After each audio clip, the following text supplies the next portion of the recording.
যদি এইবার তত্ত্বাবধায়ক সরকারের ব্যবস্থা করা হয় তাহলে ইতিমধ্যে যে সমস্ত সময় চলে গিয়েছে, পার্লামেন্ট ডিজলভ হয়েছে, রাষ্ট্র এতদিন চলেছে, সেই ক্ষেত্রে সাংবিধানিক বহু বিষয়ে আবার নজর দিতে হবে। বিধায় আমরা একটা সংস্কারের মধ্যে আছি। আমরা একটা সাংবিধানিক ভাবে সুপ্রিম কোর্টের অ্যাডভাইজারি রুল হিসেবে 106 এর মতামতের প্রেক্ষিতে একটা গঠিত অন্তর্বর্তীকালীন সরকার ব্যবস্থার মধ্যে আছি। সুতরাং এটার নেচার এবং ক্যারেক্টার, যেহেতু তত্ত্বাবধায়ক সরকারের নেচার এবং ক্যারেক্টার, সুতরাং এটাকে নিয়ে আর কোনো প্রশ্ন স্থাপন করা আমাদের জন্য সঠিক হবে না। শুধুমাত্র সিটি ব্যাংকে অ্যাকাউন্ট থাকলেই করতে পারবেন গুগল পে। তাই অ্যাকাউন্ট খুলুন আজই। তা আশা করি এই সরকার এই নির্বাচন উপলক্ষে তত্ত্বাবধায়ক সরকারের ভূমিকাই পালন করবে। সুষ্ঠুভাবে, নিরপেক্ষভাবে, স্বাধীনভাবে, উৎসবমুখরভাবে একটি নির্বাচন আয়োজন করা, ঐতিহাসিক নির্বাচন জাতীয় সংসদের আয়োজন করা, সেই নির্বাচনটা জাতীয়ভাবে এবং আন্তর্জাতিকভাবে স্বীকৃত হবে, প্রশংসিত হবে এবং বাংলাদেশের গণতান্ত্রিক ভিত্তিটা নতুন ভাবে শক্ত ভিত্তির উপরে রচিত হবে। এটা আমাদের সবারই প্রত্যাশা। এর মধ্যে ইলেকশন অবজারভার গ্রুপ বা সোসাইটি যাই বলে আপনাদের ভূমিকাটা থাকবে দলনিরপেক্ষ থেকে।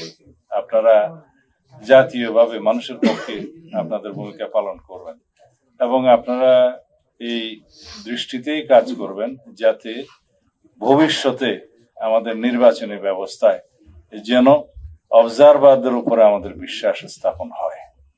যদি আপনাদের কর্মকাণ্ডের মধ্য দিয়ে পক্ষপাতিত্ব কোন রকমের বা রাজনৈতিক দলের প্রতি কি বলে দুর্বলতা প্রকাশিত হয়, তাহলে ভবিষ্যতে এই নির্বাচনী ব্যবস্থার মধ্যে অবজারভার নিয়োগের ক্ষেত্রে আমরা বিশ্বাস স্থাপন করতে পারবো না।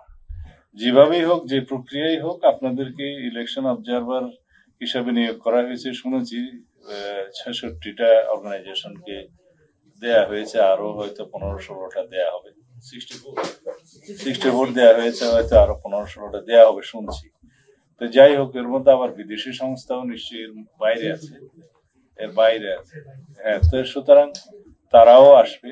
এর বাইরে বিভিন্ন ইন্টারন্যাশনাল অর্গানাইজেশন আছে, কমনওয়েলথ গ্রুপ আছে, ইউরোপিয়ান ইউনিয়ন আছে, আমেরিকান সংস্থা একটা আছে, IRI আছে, ডেমোক্রেটিক ইন্টারন্যাশনাল আছে, ডেমোক্রেসি ইন্টারন্যাশনাল আছে, আরো অনেকগুলো আছে যারা স্বতন্ত্রভাবে, তাদের কাজই হচ্ছে পৃথিবীব্যাপী নির্বাচনগুলো অবজার্ভ করা এবং সেই হিসাবে তাদের রিপোর্ট দেওয়া এবং তাদের সেই রিপোর্টের ক্রেডিবিলিটির উপর ভিত্তি করেই সেই সমস্ত নির্বাচন সম্পর্কে বহির্বিশ্বে স্বীকৃতিটা দেয়া হয়। আশা করি তাদের সাথেও আপনাদের যোগাযোগ থাকবে, কোঅর্ডিনেশন থাকবে।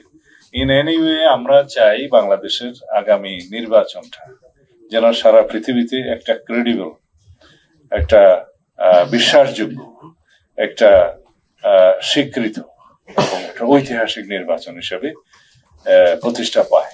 তাহলে পরে আগামী দিনে ফেসিবাদী শক্তির কোন রকমের কোন নির্বাচনী বয়ান সৃষ্টি করার সুযোগ সৃষ্টি হবে না।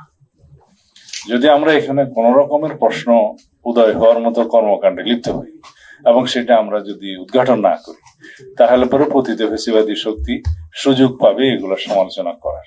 এটাও একটা পদ্ধতি যে ফেসিবাদের উৎখাতের পরে বাংলাদেশের মানুষ পূর্ণাঙ্গ গণতান্ত্রিক চর্চায় লিপ্ত হয়েছে এবং সেই চর্চাকে তারা আপন করে নিয়েছে। তা আমরা আশা করি এর মধ্য দিয়েই ভবিষ্যতে বাংলাদেশে যে কোনো রকমের ফেসিবাদের উৎপত্তি, স্বৈরতন্ত্রের উৎপত্তি এবং উৎপাত বন্ধ হবে।